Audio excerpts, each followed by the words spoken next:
트레저와 함께 달려 Ready for action, let's go 추억 건물을 찾으러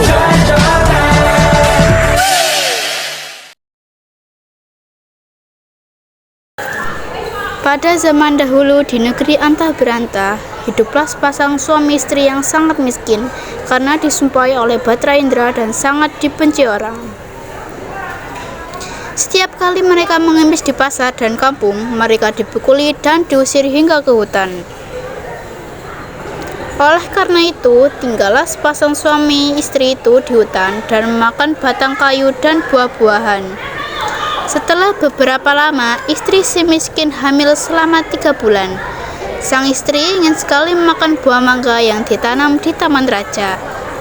Si miskin pun terkutuk hatinya karena dahulu ia di Kinderaan waktu menjadi raja, ia tidak ingin memiliki anak. Namun sekarang ia akan memiliki anak dan berkata, "Istriku, apa kamu ingin membunuhku? Apakah kamu tidak tahu tentang masa lalu kita? Kita tidak bisa mengambil buah mangga yang ada di taman raja." Setelah istrinya mendengar perkataan suaminya itu, ia semakin menangis. Lalu suaminya berkata, "Diamlah istriku, jangan menangis. Aku akan mencarikan buah mangga itu dan memberikannya padamu." Istrinya pun berhenti menangis. Lalu si miskin pergi ke pasar mencari buah mangga. Setelah sampai di pedagang buah mangga, ia ragu untuk meminta buah mangga karena ia takut orang akan memukulinya. Pedagang buah mangga pun bertanya, "Hai miskin, apa yang kamu inginkan? Jika Tuan mempunyai belas dan kasihan, berikanlah saya sebiji buah mangga yang sudah busuk, Tuan." Orang yang berada di pasar pun menjadi iba karena mendengar kata-kata si miskin itu. Lalu orang yang berada di pasar tersebut memberikan si miskin buah mangga, makanan, dan bahkan pakaian serta buah-buahan lainnya. Si miskin pun heran karena biasanya ia diusir, dipukul, hingga dilempari kayu dan batu. Setelah ia berpikir seperti itu di dalam hatinya, ia pun pergi ke hutan untuk menemui istrinya. "Istriku, ini buah mangga, makanan, pakaian, dan beberapa buah-buahan." Kemudian istrinya menginjak-injak apa yang diperoleh si miskin tersebut sambil menceritakan apa yang terjadi. Istrinya pun menangis dan tidak mau makan jika bukan buah mangga yang ditanam di taman raja dan berkata, "Biarkan saja aku mati." Si miskin pun sangat terpukul melihat perbuatan istrinya. Kemudian ia pergi menghadap Maharaja Indradewa yang saat itu sedang mengadakan pertemuan raja.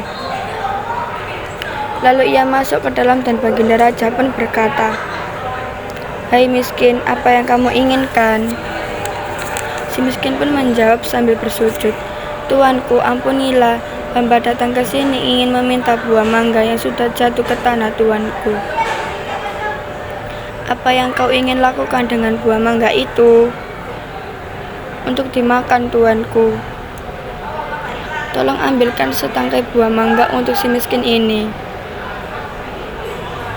Kemudian diambilkanlah buah mangga tersebut untuk si miskin yang sedang sujud kepada baginda raja.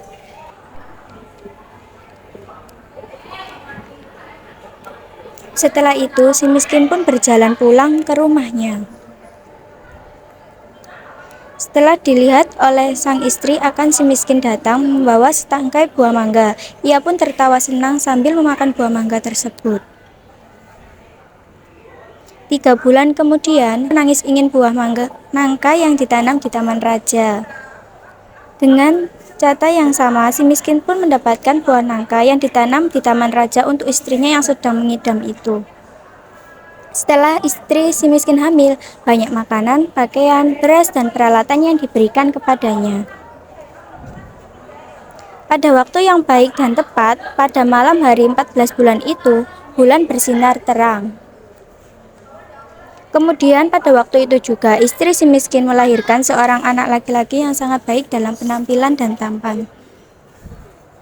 Anak itu diberi nama Marakarma yang artinya anak di dalam kesulitan.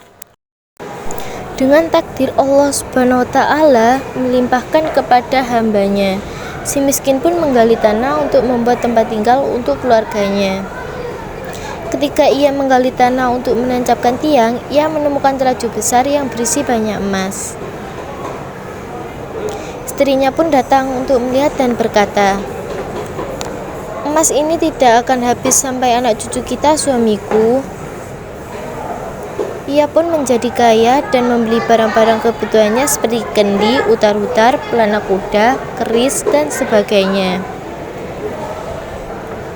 Setelah kembali dari membeli barang-barang tersebut, ia mandi dengan curug nipis, menimang anaknya dan berseru, "Jika engkau sungguh-sungguh anak dewa yang ingin menerangkan wajah ayahanda ini, biarkan negeri di hutan ini menjadi negeri yang lengkap dengan kota parit, istana, serta menjadi menteri rakyat yang semua raja-raja besar." Terkabullah permintaan itu, dan si miskin menjadi raja dan berganti nama menjadi Maharaja Indera Angkasa. Dan istrinya berganti nama menjadi Ratna Dewi, dan negeri itu dinamakan Puspasari.